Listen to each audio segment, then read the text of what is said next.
I never thought my life would turn out this way. I never imagined that the very people I gave everything to, the ones I loved with all my heart, would one day walk away as if I never existed. They were my whole world, my reason for living, and today I sit alone wondering where I went wrong. It all began with dreams that every parent carries in their heart. I wasn't born with silver in my hands, I wasn't gifted with wealth or luxury, but I had something I thought was more valuable. I had love. I had determination. And I had the courage to work hard so that my children could have a better life than I ever did. From the moment they came into this world, I made a silent promise to myself. They would never suffer the way I had suffered. They would never go to bed hungry. They would never feel small in front of others.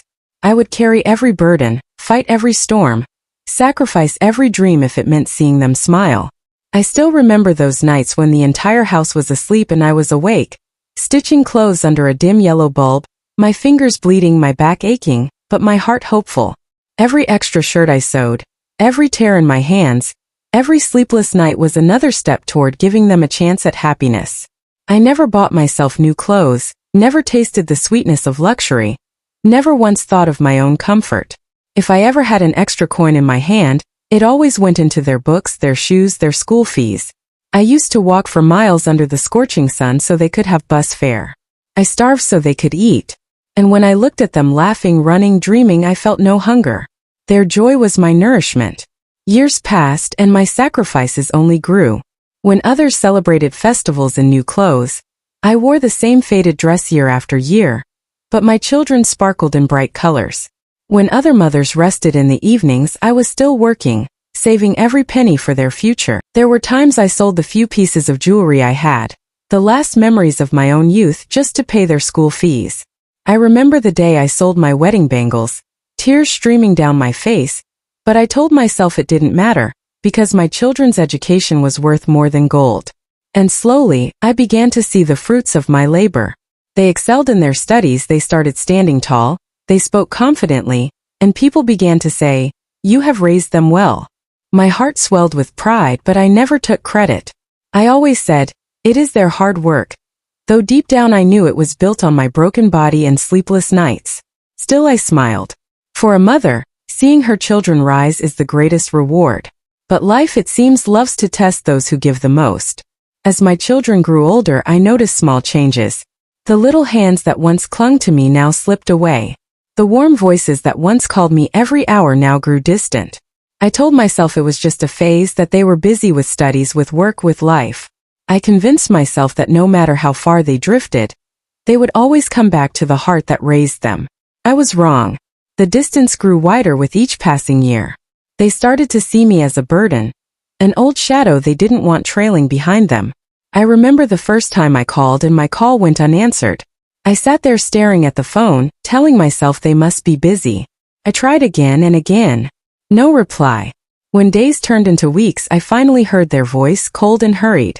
"I'll call you later." That later never came. The house that was once filled with their laughter became silent. My mornings began with empty rooms and my nights ended with wet pillows. Festivals lost their color. Birthdays lost their meaning. I started to feel like a stranger in the very world I had built with my own blood and sweat. The hardest moment came when I fell ill. My body, tired from years of overwork, finally gave in. I lay on the bed, weak and shivering, waiting for a knock on the door, waiting for someone to ask, "How are you, Ma?" But the door never opened.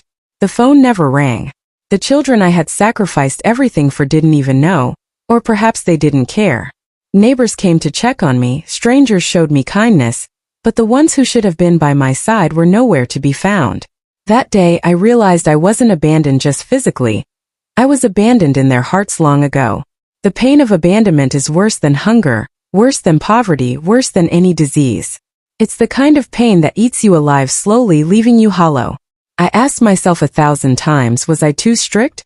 Did I not give enough love? Did I fail them somehow? But every memory that returned told me the same thing. I gave them everything. I gave them my youth, my health, my dreams, my life. And in return I was left with silence. I think back to the days when they were small, when they would run to me for every scraped knee, every nightmare, every little success. They believed I could fix anything, heal anything, protect them from the world. And I did. But who was there to protect me when my heart was breaking? Who was there to wipe away my tears when I cried into the empty night? I do not tell this story for sympathy. I tell it because maybe somewhere, someone will listen and remember the sacrifices of their parents. Maybe some child will hear my words and pick up the phone to call their mother or father before it's too late. Today, I sit in a quiet room, surrounded by memories instead of people. My body is frail, my hair is gray, but my heart still beats with the same love. Even after all the pain, if they were to walk through that door right now, I would embrace them. I would forget every wound, every tear, every lonely night. Because that is the curse and the blessing of a parent's heart. No matter how deeply you are abandoned, your love never dies. But I hope, I pray, that they realize one truth before my last breath. That sacrifices are not infinite. Time is not infinite. Parents are not infinite. One day they will return to find only an empty chair, only a framed photograph, only silence where once there was endless love. And on that day, I hope they understand the cost of what they lost. I sacrificed everything for them. I gave up my youth, my health, my dreams. And in the end I was left alone. But if there is one thing I have learned, it is that even when the world abandons you, the love you gave never truly dies. It lingers in the air, in the walls of this house, in the memories of every sacrifice. My story may be filled with pain, but it is also proof of how powerful a parent's love can be, even when it is not returned. And maybe, just maybe, one day they will remember.